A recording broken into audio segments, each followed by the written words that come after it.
தவிக கூட்டத்திற்கு தலைமை செயலர் மற்றும் காவல்துறையுடன் கலந்து ஆலோசித்து முடிவு எடுக்கப்படும் என்றும் புயலை எதிர்கொள்ள அரசு தயாராக உள்ளது என்றும் முதலமைச்சர் ரங்கசாமி தெரிவித்துள்ளார். இதுகுறித்து செய்தியாளர்களுக்கு பேட்டியளித்த முதல்வர் ரங்கசாமி, தொடர்ந்து மழை பெய்து வருவதால் முன்னெச்சரிக்கை நடவடிக்கை அனைத்தும் எடுக்கப்பட்டுள்ளது. மாவட்ட ஆட்சியர் அனைத்து இடங்களையும் பார்வையிட்டு வருகிறார். காரைக்காலில் அனைத்து முகாம்களும் உணவு அளிக்க உத்தரவிடப்பட்டுள்ளது. புதுச்சேரியில் அனைத்து முன்னெச்சரிக்கை நடவடிக்கைகள் எடுக்கப்பட்டுள்ளது. தாழ்வான பகுதிகளில் மழை நீர் தேங்காத அளவிற்கு வாய்க்கால் தூர்வாரப்பட்டுள்ளது. அதேபோல் மோட்டார் இயந்திரங்களும் அந்தந்த பகுதிகளில் தயார் நிலையில் உள்ளது. கனமழை புயலில் எப்படி பணியாற்ற வேண்டும் என்றும் அரசு அதிகாரிகளுக்கு அறிவுறுத்தப்பட்டுள்ளது. தவிக கூட்டத்திற்கு தலைமை செயலர் மற்றும் காவல்துறை உடன் கலந்து ஆலோசித்து முடிவு எடுக்கப்படும் என தெரிவித்துள்ளார். புதுச்சேரி அடுத்த சின்ன காலாப்பட்டு பகுதியால் பெய்து வரும் தொடர் மழையால் சாலை முழுவதும் கடலில் அடித்து செல்லப்பட்டதால் மீனவர்கள் குடியிருப்பு பகுதி துண்டிக்கப்பட்டுள்ளது. புதுச்சேரியில் டிட்வா புயல் காரணமாக தொடர்ந்து கனமழையும் விட்டுவிட்டு மிதமான மழையும் பெய்து வருகிறது. கனமழை காரணமாக மீனவ கிராமங்களில் உள்ள பகுதி மக்கள் கடுமையான அவதிக்கு உள்ளாகியுள்ளனர். இந்நிலையில் தொடர்ந்து பெய்து வந்த கனமழையால் புதுச்சேரி அடுத்த சின்ன காலாப்பட்டு கடல் பகுதி சீற்றமாக காணப்படுவதால் கடல் அரிப்பு ஏற்பட்டு அந்த பகுதியில் உள்ள சாலை முழுவதும் அடித்து செல்லப்பட்டது. இதனால் குடியிருப்பு பகுதியில் இருந்து கடற்கரைக்கு மீனவர்கள் செல்லும் பாதை முற்றிலுமாக துண்டிக்கப்பட்டுள்ளது. இதனால் அந்த பகுதி மீனவர்கள் கடுமையான அவதிக்கு ஆளாகியுள்ளனர். எனவே அரசு உடனடியாக தலையிட்டு நடவடிக்கை எடுக்க வேண்டும் என கேட்டுக் கொண்டுள்ள மீனவர்கள் தங்களது படகுகளையும் உடைமைகளையும் பாதுகாக்க அரசு வழிவகை செய்து கொடுக்க வேண்டும் எனவும் அவர்கள் கோரிக்கை விடுத்துள்ளனர். புதுச்சேரி உளையன்பேட்டை தொகுதிகள் புயலால் பாதிக்கப்பட்ட பகுதிகளை தொகுதி சட்டமன்ற உறுப்பினர் நேரு முன்னிலையில் மாவட்ட ஆட்சியர் குலோத்துங்கன் ஆய்வு மேற்கொண்டார். வங்கக்கடலில் உருவாகியுள்ள டிட்வா புயல் காரணமாக புதுச்சேரியில் தொடர்ந்து மழை பொழிந்து வண்ணம் உள்ளது. இதனால் உளையன்பேட்டை தொகுதிக்குட்பட்ட உப்பனாறு வாய்க்காலை ஒட்டியுள்ள திடீர் நகர் பகுதி மிகவும் மோசமாக பாதிக்கப்பட்டு சேரும் சகதியுமாக சுகாதாரமற்ற சூழ்நிலையில் உள்ளது. பாதிக்கப்பட்ட திடீர் நகர் பகுதியில் வசிக்கும் மக்களை சந்திக்க உளையன்பேட்டை தொகுதி சட்டமன்ற உறுப்பினரும் நமது மக்கள் கழக தலைவருமான நேரு என்கிற குப்புசாமி புதுச்சேரி மாவட்ட ஆட்சியர் குலோத்துங்கனை அழைத்து வந்த திடீர் நகர் பகுதி மக்களின் நிலையை எடுத்து கூறினர். திடீர் நகர் பகுதிகள் மக்கள் வசிக்க முடியாத நிலை உள்ளது. இவர்களுக்கு மாற்று இடமாக புதுச்சேரி அரசு குடிசை மாற்று வாரியம் மூலம் லாம்பட் சரவணன் நகரில் கட்டப்பட்டு வரும் அடுக்குமாடி குடியிருப்பில் வீடு வழங்க கோரிக்கை வைத்தார். சட்டமன்ற உறுப்பினர் நேருவின் கோரிக்கையை முதல்வரிடம் ஆலோசித்தார். இதற்கான நிரந்தர தீர்வு காணப்படும் என மாவட்ட ஆட்சியர் குலோத்துங்கன் சட்டமன்ற உறுப்பினருக்கு உறுதியளித்தார். இந்நிகழ்வின் போது தாசில்தார் பிரதீப், உருளையன்பேட்டை காவல் நிலைய ஆய்வாளர் கார்த்திகேயன் மற்றும் அரசு அதிகாரிகளும் புதுச்சேரி மாநில மனிதநேய மக்கள் சேவை இயக்க நிர்வாகிகள், நமது மக்கள் கழக பிரமுகர்கள் பலர் உடன் இருந்தனர்.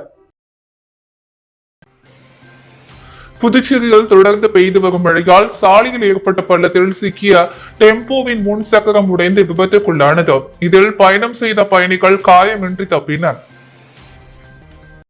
புதுச்சேரியில் கடந்த 3 தினங்களாக விட்டு கனமழையும் தொடர்ந்து மிதமான மழையும் பெய்து வருகிறது. இதனால் பொதுமக்கள் வீட்டை விட்டு வெளியில் செல்லாமல் வீட்டிலேயே முடங்கியுள்ளதால் அவர்களின் இயல்பு வாழ்க்கை வெகுவாக பாதிக்கப்பட்டுள்ளது. மேலும் காலை முதல் லேசான தரைக்காற்றுடன் மிதமான மழை பெய்து வந்தது.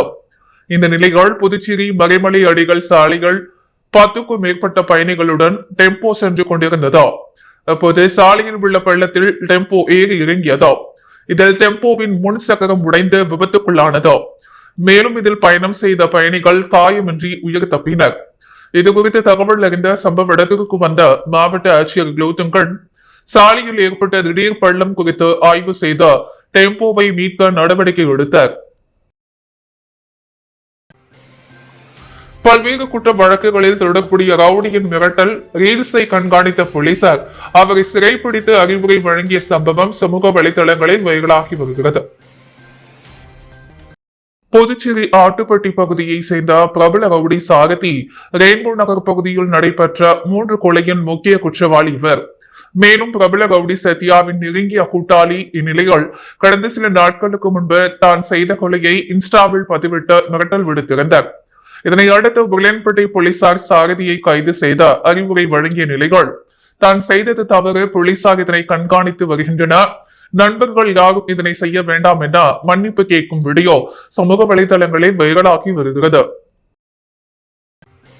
வங்கக்கடலில் உருவாக்கியுள்ள டிட்வா புயல் காரணமாக அதிக கனமழை எச்சரிக்கை விடுக்கப்பட்டுள்ளதால் முன்னெச்சரிக்கை நடவடிக்கையாக நெடுஞ்சாலைத்துறையினர் மணல் மூட்டைகளை தயாரிக்கும் பணியில் ஈடுபட்டுள்ளனர்.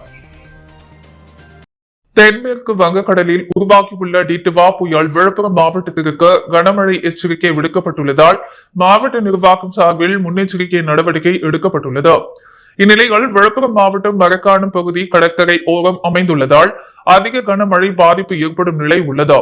இதன் காரணமாக இப்பகுதிகள் வருவாய்த்துறை, தீயணைப்புத்துறை, காவல்துறை, உள்ளாட்சித்துறை, நெடுஞ்சாலைத்துறை உள்ளிட்ட பல்வேறு துறைகளை சார்ந்த அதிகாரிகள் முன்னெச்சரிக்கை நடவடிக்கையாக அவரது துறை ரீதியாக தயார் நிலையில் உள்ளனர். சென்னை மற்றும் புதுவை பகுதிகள் கரையை கடந்தால் அதன் காரணமாக சாலைகளில் பாதிப்பு ஏற்படும் என்பதால் நெடுஞ்சாலைத்துறையினர் மணல் மூட்டைகளை தயார் செய்து வருகின்றனர். புதுச்சேரி பிரசித்தி பெற்ற மடுக்குல விநாயகர் கோவிலில் வளர்க்கப்பட்ட மறைந்த லட்சுமி யானையின் நினைவு நாள் அனுசரிக்கப்பட்டது. புதுச்சேரி மாநிலத்தில் பிரசித்தி பெற்ற மடக்குல விநாயகர் கோவிலில் வளர்ந்து வந்த லட்சுமி யானை கடந்த சில வருடங்களுக்கு முன்பு உடல்நிலை சரியில்லாமல் இறந்து போனது. அதன் உடலை புதுச்சேரி வனவிலங்குத்துறை அருகே உள்ள அரசு இடத்தில் அரசு சார்பில் புதைக்கப்பட்டது. அதன் 3ஆம் ஆண்டு நினைவு நாளான இன்று சமூக ஆர்வலர்கள், பொதுமக்கள் அதன் சமாதிக்கு மலர் தூவி மாலை அணிவித்து அஞ்சலி செலுத்தினர். இதில் ஏராளமான பொதுமக்களும் கலந்து கொண்டனர். கஞ்சா பதுக்கி வைத்திருந்த 2 ரவுடிகள் உட்பட 4 பேரை கைது செய்த அவர்களிடமிருந்து 10,10,000 ரூபாய் மதிப்புள்ள கஞ்சாவை தவளக்குப்பம் போலீசார் பறிமுதல் செய்தனர். புதுச்சேரி தவளக்குப்பத்தில் கஞ்சா பதுக்கி வைத்து மாணவர்களுக்கு விற்பனை செய்வதாக புதுச்சேரி சிறப்பு அதிரடிப்படை போலீசாருக்கு ரகசிய தகவல் கிடைத்தது. அதனை அடுத்து நேற்று முன்தினம் இரவு தவளக்குப்பம் அருகே உள்ள நோனாங்குப்பம் 6 அழுத்தவேலு சுடுகாட்டு பகுதிகள் கஞ்சாவுடன் பதுங்கியிருந்த 4 பேரை அதிரடிப்படை போலீசார் பிடித்து தவளக்குப்பம் போலீசாரிடம் ஒப்படைத்தனர். அதனை அடுத்து தவளக்குப்பம் காவல் நிலைய சப் இன்ஸ்பெக்டர் ஜெயகுருநாதன் 4 பேரிடம் விசாரணை நடத்தினர். அதில் ரவுடியான தவளக்குப்பத்தை சேர்ந்த ஆனந்தராமன், புதுச்சேரி திருவள்ளுவர் சாலையை சேர்ந்த சுரேஷ், தவளக்குப்பம் ஞானமேட்டை சேர்ந்த மனோஜ், மடுகரையை சேர்ந்த ரத்தினம் என்பதும் தெரிய வந்தது. மேலும் விசாரணை செய்ததில் மனோஜ் என்பவர் அவரது நண்பர்கள் மூலமாக ஆந்திராவிலிருந்து கஞ்சாவை வாங்கி பேருந்து மூலம் புதுச்சேரிக்கு எடுத்து வந்தது தெரிய வந்தது. எனவே அவர்கள் வைத்திருந்த ரூபாய் 10,10,000 மதிப்புள்ள 2 கிலோ 200 கிராம் கஞ்சா மற்றும் 2 பட்டாக்கத்தி, 2 பைக், 2 செல்போன்களை போலீசார் பறிமுதல் செய்தனர். கைது செய்யப்பட்ட 4 பேரையும் நேற்று புதுச்சேரி நீதிமன்றத்தில் ஆஜர்படுத்தி காலாப்பட்டு மத்திய சிறையில் அடைத்தனர். இதில் கைது செய்யப்பட்ட சுரேஷ் மீது 2 கொலை வழக்குகளும், ஆனந்தராமன் மீது கஞ்சா வழக்கு, கத்தி வைத்து மிரட்டுதல், அடிதடி உள்ளிட்ட வழக்குகள் இருப்பது குறிப்பிடத்தக்கது. டிட்வா புயல் எச்சரிக்கை மற்றும் தொடர் மழை காரணமாக பாதிப்படைந்த மக்களை காங்கிரஸ் மாநில செயலாளர் விஜயலட்சுமி ஜெயமூர்த்தி சந்தித்து ஆறுதல் கூறினார். புதுச்சேரி பகுதிக்கு டிட்வா புயல் எச்சரிக்கை மற்றும் தொடர் மழை காரணமாக கடலோர பகுதியான அரியாங்குப்பம், சட்டமன்ற தொகுதிக்குட்பட்ட வீராம்பட்டினம், நாகூர் தோட்டம், காக்கையன்தோப்பு ஆகிய பகுதிகளில் வசிக்கும் மக்கள் பெரும் சிரமத்திற்கு உள்ளாகின்றனர். இதனையடுத்து காங்கிரஸ் மாநில செயலாளர் விஜயலட்சுமி ஜெயமூர்த்தி மழை பாதிப்புக்கு உள்ளாக்கப்பட்ட இடங்களை பார்வையிட்டு பாதிக்கப்பட்ட மக்களை சந்தித்து அவர்களின் குறைகளை கேட்டறிந்தார். அதனைத் தொடர்ந்து அரியாங்குப்பம் பகுதியில் எழுந்தருளியுள்ள ஸ்ரீ அங்காள பரமேஸ்வரி அம்மன் ஆலயத்தில் கும்பாபிஷேகம் நடைபெறுவதை ஒட்டி இவ்வாலயத்தில் மூலவர் விக்கிரகம் பிரதிஷ்டை செய்யும் நிகழ்வு நடைபெற்றது. இதில் கலந்து கொண்ட விஜயலட்சுமி ஜெயமூர்த்தி ஆலய நிர்வாகிகளிடம் நன்கொடையினை வழங்கினர். மேலும் இந்நிகழ்ச்சியில் தேசிய மீனவர் அணி செயலாளர் KN சுவாமிநாதன் உள்ளிட்ட காங்கிரஸ் கட்சி நிர்வாகிகள் பலர் உடனிருந்தனர். முதியால்பேட்டையில் புயலால் பாதிக்கப்பட்ட மக்களுக்கு மாநில அதிமுக துணை செயலாளர் வையாபுரி மணிகண்டன் உணவு வழங்கினார். வங்கக்கடலில் உருவான டிட்வா புயல் புதுச்சேரி மாநிலத்தில் தொடர் மழை பெய்து வருகிறது. முதியால்பேட்டை தொகுதிகள் கடந்த 2 நாட்களாக பெய்து வரும் மழையினால் ஏழை எளிய மக்கள், அன்றாட கூலி தொழிலாளர்கள், மீனவர்களின் வாழ்வாதாரம் பாதிக்கப்பட்டுள்ளது. தொடர் மழையினால் பாதிக்கப்பட்ட முத்தியால்பேட்டை தொகுதிக்குட்பட்ட பகுதிகளை அதிமுக மாநில துணை செயலாளர் முன்னாள் சட்டமன்ற உறுப்பினர் வையாபுரி மணிகண்டன் பார்வையிட்டு அப்பகுதி மக்களுக்கு ஆறுதல் தெரிவித்து தேவையான உதவிகளை வழங்கினர். தொடர் கனமழையால் பாதிக்கப்பட்ட சோலை நகர் வடக்கு மற்றும் தெற்கு பகுதிக்கு சென்ற வையாபுரி மணிகண்டன் அப்பகுதி மக்கள் நலமாக உள்ளார்களா, படகுகளை பத்திரமாக கரையில் வைத்துள்ளார்களா, மழையினால் காய்ச்சல் போன்ற உடல் நல குறைவு ஏதேனும் ஏற்பட்டுள்ளதா என விசாரித்தார். அப்போது அப்பகுதி மக்கள் உணவு தயாரிக்க முடியாமல் அவதிப்படுவதாக தகவல் அறிந்த வையாபுரி மணிகண்டன் உடனடியாக தனது சொந்த செலவில் அப்பகுதி மக்களுக்கு உணவு வழங்க ஏற்பாடு செய்தார். இதைத் தொடர்ந்து முத்தியால்பேட்டை தொகுதிக்குட்பட்ட திருவள்ளுவர் நகர், அக்ரஹாரம், ரங்கவிலாஸ் தோட்டம், அம்பேத்கர் நகர், கண்ணதாசன் வீதி உட்பட பல்வேறு பகுதிகளை அதிமுக மாநில துணை செயலாளர் முன்னாள் சட்டமன்ற உறுப்பினர் பார்வையிட்டு அப்பகுதி மக்களின் நலன் விசாரித்தார். பாதிக்கப்பட்டவர்களுக்கு ஆறுதல் தெரிவித்தார். மேலும் முத்தியால்பேட்டை தொகுதியில் மழையால் பாதிக்கப்பட்ட சுமார் 3000 குடும்பத்துக்கு தனது சொந்த செலவில் கலவை சாதம் தயாரித்து உணவு வழங்கினர். இந்த சந்திப்பின் பொழுது முத்தியால்பேட்டை தொகுதி சோலை நகர் வடக்கு தெற்கு பஞ்சாயத்தினர், தொகுதி கழக செயலாளர் பழனிசாமி, தொகுதி தலைவர் கஜேந்திரன், நிர்வாகிகள் விஸ்வநாதன், தனஞ்செழியன், பொதுக்குழு உறுப்பினர் மோகன், மாநில எம்ஜிஆர் மன்ற இணை செயலாளர் உதயசூரியன், வர்த்தக அணி தலைவர் செல்வம், சிறுபான்மையினர் துணை தலைவர் அன்துவான், புரட்சி தலைவி அம்மா பேரவை இணை செயலாளர் முருகேசன், இலக்கிய அணி துணை செயலாளர் ஹரிகிருஷ்ணா, வர்த்தக அணி துணை செயலாளர் சிவா, நிர்வாகிகள் உட்பட பலர் உடனிருந்தனர். புதுச்சேரியில் பெய்த தொடர் மழையால் பாதிக்கப்பட்ட சிவப்பு குடும்ப அட்டைதாரர்களுக்கு 10,000 ரூபாய் நிவாரணமும், மஞ்சள் குடும்ப அட்டைதாரர்களுக்கு 5,000 ரூபாய் நிவாரணம் வழங்க வேண்டும் என புதுச்சேரி மாநில அதிமுக செயலாளர் அன்பழகன் கோரிக்கை விடுத்துள்ளார். இது தொடர்பாக அதிமுக அலுவலகத்தில் செய்தியாளர்களை சந்தித்த அவர், புதுச்சேரியில் டிட்வா புயல் எதிரொலியாக தொடர்ந்து கனமழை பெய்து வருவதால் கூலி தொழிலாளிகள், அமைப்பு சாரா தொழிலாளர்கள், மீனவர்கள் என அனைத்து தரப்பு பொதுமக்களும் பாதிக்கப்பட்டுள்ளனர். மழை காரணமாக வேலையில்லாமல் தவித்து வரும் சிவப்பு குடும்ப அட்டை உள்ளவர்களுக்கு 10,000 ரூபாய் நிவாரண உதவியும், மஞ்சள் அட்டை வைத்திருப்பவர்களுக்கு 5,000 ரூபாய் நிவாரணம் வழங்க வேண்டும் எனவும் அதிமுக மாநில செயலாளர் வலியுறுத்தியுள்ளார். இதற்காக முதலமைச்சர் ரங்கசாமி அமைச்சரவை கூட்டத்தை உடனடியாக கூட்டி நடவடிக்கை எடுக்க வேண்டும் என்று அவர் கேட்டுக்கொண்டார். மேலும் கழிவுநீர் வாய்க்கால் பகுதி மற்றும் சாலை உள்ளிட்ட பகுதிகள் ஆக்கிரமிக்கப்பட்டுள்ளதால் மழைநீர் வடிவாயாமல் பொதுமக்கள் அவதி அடைந்து வருகின்றனர். எனவே உடனடியாக நீதிமன்ற உத்தரவை பின்பற்றி ஆக்கிரமிப்புகளை அகற்ற வேண்டும் என்றும் அன்பழகன் கேட்டுக்கொண்டார். போலி மருந்து தொழிற்சாலை விவகாரம் தொடர்பாக சுகாதாரத்துறை பொறுப்பு வகிக்கும் முதல்வர் ரங்கசாமி முழு பொறுப்பேற்க வேண்டும் என ஆர்எல்வி மக்கள் முன்னேற்ற கழக தலைவர் ஆர்எல்வி வெங்கட்ராமன் வலியுறுத்தியுள்ளார். புதுச்சேரி மாநில ஆர்எல்வி மக்கள் முன்னேற்ற கழக தலைவர் ஆர்எல் வெங்கட்ராமன் வெளியிட்டுள்ள செய்தி குறிப்பில், புதுச்சேரி மக்களின் உயிரோடு விளையாடும் போலி மருந்து தொழிற்சாலைகள் வருட கணக்கில் செயல்படும் வரை அரசால் கண்டுபிடிக்கப்படாமல் இருந்ததற்கு என்ன காரணம்? அரசின் சுகாதார செயலர் என்ன செய்கிறார்? இவ்வளவு துணிச்சலுடன் புதுவையில் செயல்படும் போலி மருந்து தொழிற்சாலைக்கு யார் அதிகாரம் கொடுத்தது? அந்த கருப்பு ஆடு யார்? சட்டமன்றத்திற்குள்ளே இருக்கிறாரா அல்லது வெளியிலிருந்து செயல்படுகிறாரா? இது முதல்வருக்கு தெரியாமல் நடந்திருக்க சாத்தியமில்லை. மருந்து தொழிற்சாலைகளை ஆய்வு செய்யும் துறை புதுவையில் செயல்படுகிறதா இல்லையா? இதேபோல் தரமற்ற மருந்துகள் மற்றும் போலி மருந்துகள் அரசு மருத்துவமனைகள் மற்றும் மருந்து கடைகளுக்கும் விநியோகம் செய்து பல கோடி ரூபாய் வரை கொள்ளையடித்திருக்கிறார்கள். இதனால் அரசாங்கத்திற்கு வரி இழப்பும், மக்களுக்கு உயிர் பாதுகாப்பு இல்லாமலும் உள்ளது. அரசு மருத்துவமனைகளில் மருந்து மாத்திரைகள் கொள்முதல் செய்ததில் ஊழல் நடந்ததாக ஏற்கனவே பல கைது செய்யப்பட்டுள்ளன. இதனால் புதுச்சேரி மக்கள் மத்தியில் ஒரு விதமான பீதி ஏற்பட்டுள்ளது.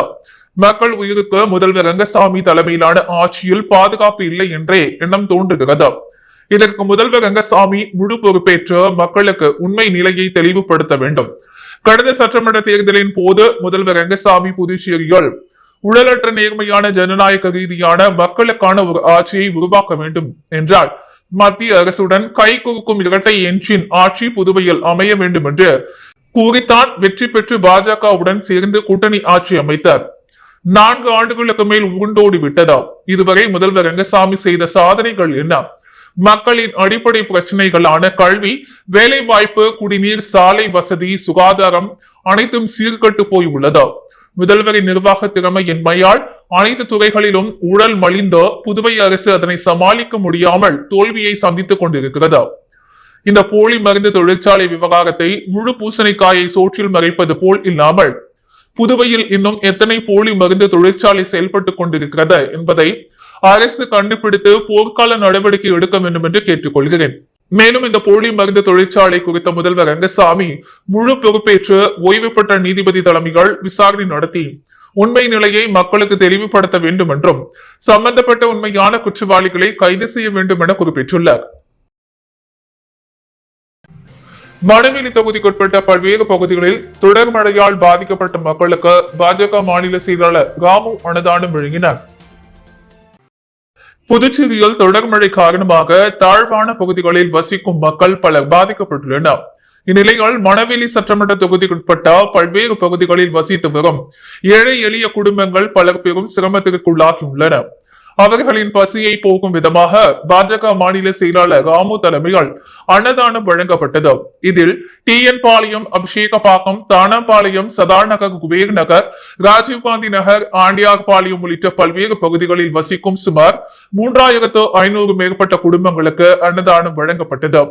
இந்நிகழ்ச்சியில் அவரது ஆதரவாளர்கள் ஜெயமூர்த்தி, ஆலய நிர்வாகி சேஸ் ஆனந்த், ஹரி மணவேல், வாழுமுனி, முரளி, வெங்கடேஷ், பாஸ்கரன் மற்றும் மகளிர் மலர்மங்கலம், மாதவி, சுசீலா, சத்யஜோதி, புவனேஸ்வரி, அமலமேலு, நாகம்மாள், பரிமலா உள்ளிட்ட பலர் உடனிருந்தனர்.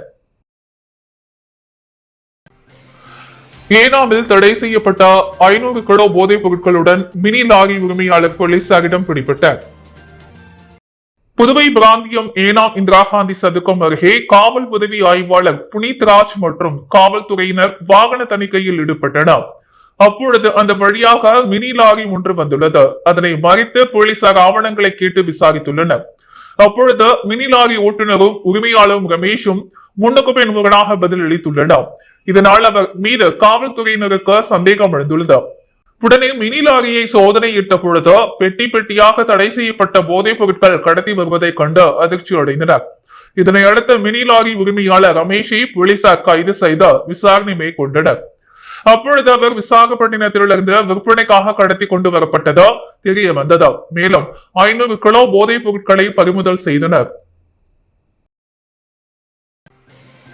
அரியாங்குப்பம் சட்டமன்ற தொகுதிக்குட்பட்ட பல்வேறு பகுதிகளில் மழையால் பாதிக்கப்பட்ட குடும்பங்களுக்கு அதிமுக மாநில பொருளாளர் ரவி பாண்டுரங்கன் தலைமையில் அன்னதானம் வழங்கப்பட்டது. அரியாங்குப்பம் சட்டமன்ற தொகுதி தொடர் மழை காரணமாக தாழ்வான பகுதியில் வசிக்கும் மக்கள் பலர் பெரும் சிரமத்திற்குள்ளாகின்றனர். அவர்களின் வாழ்வாதாரம் பாதிப்படைந்த நிலையால் அவர்களின் பசி போக்கும் விதமாக அதிமுக மாநில பொருளாளர் ரவி பாண்டுரங்கன் தலைமையில் அன்னதானம் வழங்கப்பட்டது. இதில் அரியாங்குப்பம் சட்டமன்ற தொகுதிக்குட்பட்ட வீராம்பட்டினம், நாகூர் தோட்டம், சண்முகா நகர், காக்கியந்தோப்பு, BBC நகர் உள்ளிட்ட பல்வேறு பகுதிகளில் வசிக்கும் பொதுமக்கள் சுமார் 3000க்கும் மேற்பட்டவர்களுக்கு அன்னதானம் வழங்கப்பட்டு வருகிறது. மேலும் மாலை நேரங்களில் அவர்களுக்கு ரொட்டி பாலும் வழங்க ஏற்பாடு செய்யப்பட்டுள்ளது. இதில் அந்தந்த பகுதிகளை சேர்ந்த நிர்வாகிகளுடன் கலந்து கொண்டு உணவுகளை வழங்கினர். இதில் கட்சி நிர்வாகிகள், பொதுமக்கள் பலர் கலந்து கொண்டு சிறப்பித்தனர். சாலையோர மழையில் நனைந்தபடி தூய்மை பணி செய்து கொண்டிருந்த பெண் பணியாளர்களுக்கு மாற்றுத்திறனாளியான சமூக ஆர்வலர் ஜோசப் ரெயின்கோட் வழங்கி உதவிக்கரம் நீட்டினார். புதுச்சேரியில் கடந்த ஒரு வார காலமாக மிதமான மழையும் விட்டுவிட்டு கனமழையும் பெய்து வருகிறது. இதனால் வீட்டை விட்டு வெளியே வர முடியாமல் மக்கள் வீட்டிலேயே முடங்கி இருக்கிறார்கள். இந்நிலையில் புதுச்சேரி நகர பகுதியில் தூய்மை பணியில் ஈடுபடும் தூய்மை பணியாளர்கள் சாலை ஓரம் உள்ள குப்பைகளை மழையில் நனைந்தபடி அகற்றிக் கொண்டிருந்தனர். அப்போது அவ்வழியே சென்ற மாற்றுத்திறனாளியான சமூக ஆர்வலர் ஜோசப் தூய்மை பணியாளர்கள் மழையில் நனைவதை அறிந்த உடனடியாக தனது சொந்த செலவில் ரெயின்போ கோட்களை வாங்கி அவர்களுக்கு வழங்கி உதவிக்கரம் நீட்டினார். தூய்மை பணியாளர்களுக்கு ரெயின்கோட்டை பெற்று அணிந்து கொண்ட தூய்மை பணியை மேற்கொண்டு மாற்றுத்திறனாளியான ஜோசப்பிற்கு நன்றி தெரிவித்தனர். இந்நிகழ்வு தூய்மை பணியாளர்கள் மத்தியில் பெரும் பாராட்டையும் வரவேற்பையும் பெற்றுள்ளது. புதுச்சேரியில் டிட்வா புயல் காரணமாக பிற்பகல் முதல் கனமழை விட்டு பெய்து வருவதால் பொதுமக்கள் வீட்டிலேயே முடங்கினர். புதுச்சேரியில் தற்போது வரை காற்று இயலாமல் மழை மட்டும் விட்டு பெய்து வருகிறது. புதுச்சேரியில் டிட்வா புயல் காரணமாக அதிக கனமழை பெய்யும் என்று வானிலை ஆய்வு மையம் அறிவித்துள்ள நிலையில் காலை முதலே வானம் லேசான சாரல் மழை மற்றும் கனமழை விட்டு பெய்து வருகிறது. இதனால் தாழ்வான பகுதிகளில் மழைநீர் சூழ்ந்தவுடன் சாலைகளிலும் மழைநீர் கரை புரண்டு ஓடுகிறது. நகர பகுதிகளான முத்தியால்பேட்டை, முதலியார்பேட்டை, லாஸ்பேட்டை, உப்பிளம், ராஜ்பவன் மற்றும் பேருந்து நிலையம், கடற்கரை சாலை, விமான நிலையம் உள்ளிட்ட பகுதிகளிலும் கனமழை விட்டு பெய்து வருகிறது. இதே போன்ற கிராமப்புறங்களான அரியாங்குப்பம், பாகூர், கரையான் புத்தூர், திருக்கனூர், வெளியனூர் உள்ளிட்ட பகுதிகளிலும் கனமழை பெய்து வருகிறது. தொடர்ந்து மழை பெய்து வருவதால் பொதுமக்கள் வெளியே வராமல் வீட்டுக்குள்ளேயே முடங்கி உள்ளனர். அதே போன்ற பொதுமக்கள் தேவையில்லாமல் வீட்டை விட்டு வெளியே வர வேண்டாம் எனவும் பாதுகாப்பாக வீட்டில் இருக்க வேண்டும் எனவும் மாவட்ட நிர்வாகம் அறிவித்துள்ளது. இந்நிலையில் கடல் சீற்றமாக காணப்படுவதால் மீனவர்கள் யாரும் கடலுக்கு செல்ல வேண்டாம், படகுகளையும் மீன்பிடி சாதனங்களையும் பாதுகாப்பாக வைத்துக் கொள்ள வேண்டும் என்றும் அறிவுறுத்தியுள்ளனர். மேலும் புயல் காரணமாக புதுச்சேரியில் அதிக மழை பெய்யும் என்ற காரணத்தினால் மாவட்ட நிர்வாகம் சார்பில் அனைத்து முன்னெச்சரிக்கை ஏற்பாடுகளும் செய்யப்பட்டுள்ளது. அரியாங்குப்பம் சண்முகா நகர் பகுதியில் மழையால் பாதிக்கப்பட்ட குடும்பத்தினருக்கு அதிமுக மாநில பொருளாளர் ரவி பாண்டுரங்கன் தார்பாயினை வழங்கினார். புதுச்சேரியில் டிட்வா புயல் காரணமாக தொடர் மழை பெய்து கொண்டிருப்பதால் குடிசை வீடுகளில் வசிப்பவர்கள் பெரிதும் பாதிக்கப்பட்டுள்ளனர். அவர்களின் நலன் கருதி அரியாங்குப்பம் சட்டமன்ற தொகுதிக்குட்பட்ட சண்முகா நகர் பகுதியில் மழையால் பாதிக்கப்பட்ட 30க்கும் மேற்பட்ட குடிசை வீட்டில் வசிக்கும் குடும்பங்களுக்கு சுமார் 50,000 மதிப்புள்ள தார்பாயினை அதிமுக மாநில பொருளாளர் ரவி பாண்டுரங்கன் தனது சொந்த செலவில் வழங்கினர். இந்நிகழ்ச்சியில் அதிமுக நிர்வாகிகள் ஜீவா, ராஜேந்திரன், ஜெயக்குமார், தட்சிணாமூர்த்தி, அன்பு, குமரேசன், செல்வம் மற்றும் சண்முகா நகர் இளைஞர்கள் பல கலந்து கொண்டனர். அன்றாட செய்திகளை உடனுக்குடன் தெரிந்து கொள்ள பாண்டி ஹெட்லைன்ஸ் சேனலுக்கு சப்ஸ்கிரைப் செய்து கொள்ளுங்கள்.